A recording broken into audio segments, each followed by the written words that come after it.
Termasuk ke dalam golongan nomor berapakah kita saat di alam kubur? Simak video ini sampai selesai. Bismillahirrahmanirrahim. Assalamualaikum warahmatullahi wabarakatuh. Pada suatu hari, Mu'adz bin Jabal menghadap Rasulullah SAW dan bertanya, "Wahai Rasulullah, tolong uraikan kepadaku mengenai firman Allah, ketika sangkakala ditiup, maka kamu sekalian akan datang berbaris-baris." Mendengar pertanyaan itu, baginda Rasulullah SAW menangis hingga basah pakaiannya.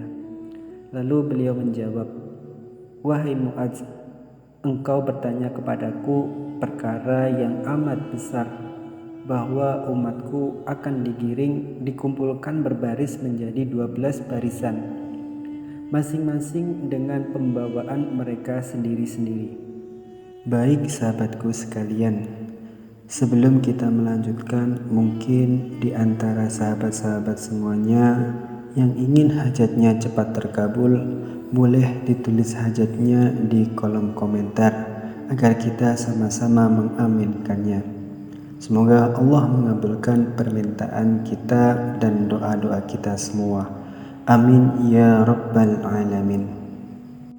Kelompok pertama, mereka akan digiring dari kubur mereka dalam keadaan tidak memiliki tangan dan kaki.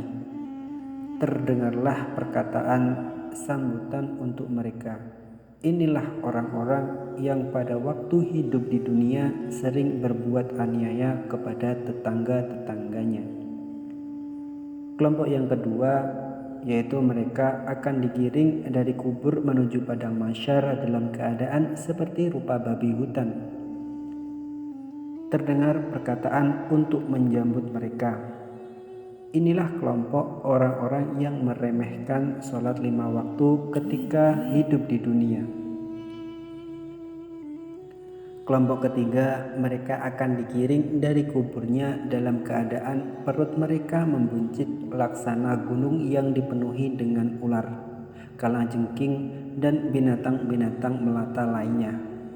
Terdengarlah perkataan untuk menyambut mereka. Inilah orang-orang yang sewaktu hidupnya di dunia enggan untuk mengeluarkan zakat. Kelompok yang keempat, mereka akan digiring dari kuburannya sedang dari mulut mereka mengeluarkan darah. Terdengar perkataan untuk menyambut mereka. Inilah orang-orang yang suka berdusta ketika melakukan transaksi jual beli sewaktu kehidupan di dunia.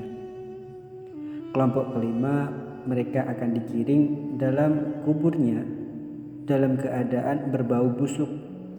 Mereka akan disambut dengan kata-kata, "Inilah orang-orang yang kelihatannya baik di depan umum, padahal sebenarnya mereka adalah pelopor kemungkaran sewaktu hidupnya di dunia." Kelompok keenam, mereka akan digiring dari dalam kubur dalam keadaan tenggorokan dan tengkuknya terputus. Terdengarlah kata-kata, "Ini orang-orang yang suka memberi kesaksian palsu sewaktu dia hidup di dunia." Kelompok ketujuh, mereka akan digiring dari dalam kubur dalam keadaan tidak memiliki lidah, dan dari mulut mereka mengeluarkan darah dan nanah. Mereka akan menerima dengan kata-kata, "Inilah orang-orang yang enggan memberi kesaksian kebenaran sewaktu hidup di dunia." Kemudian kelompok yang kedelapan, mereka akan digiring dari dalam kuburnya menuju padang mahsyar dalam keadaan terbalik, kepalanya di bawah dan kakinya di atas.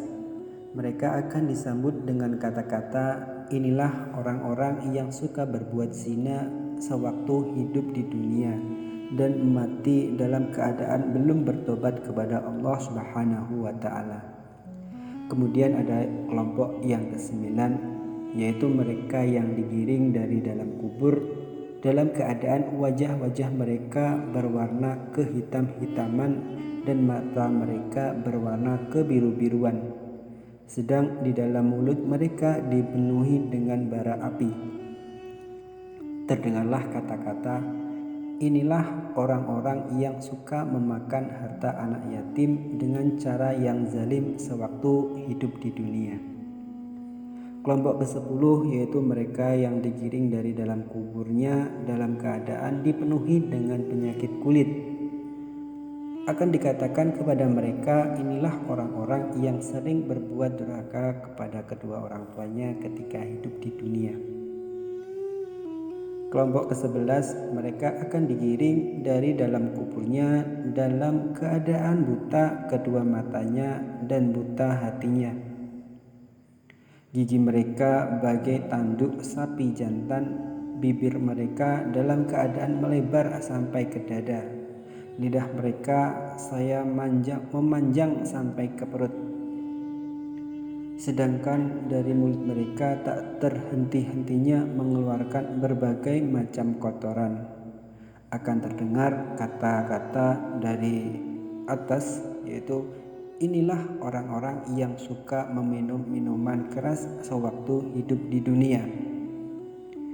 Kemudian kelompok yang ke-12 atau yang terakhir yaitu mereka yang akan digiring dari dalam kuburnya dalam keadaan wajah mereka terkena sinar matahari.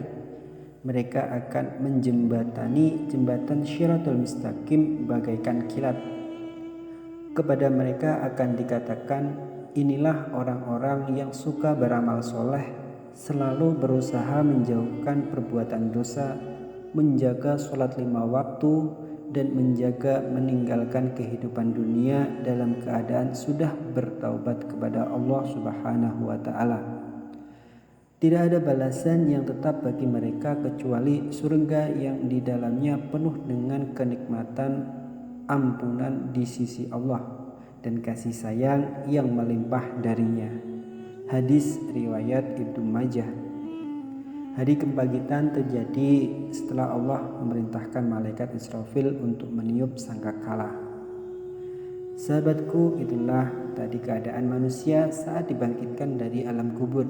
Selagi kesempatan hidup masih ada, mari kita berlomba-lomba untuk beramal soleh, saling menasihati dan berbagi kebaikan dan kebesaran.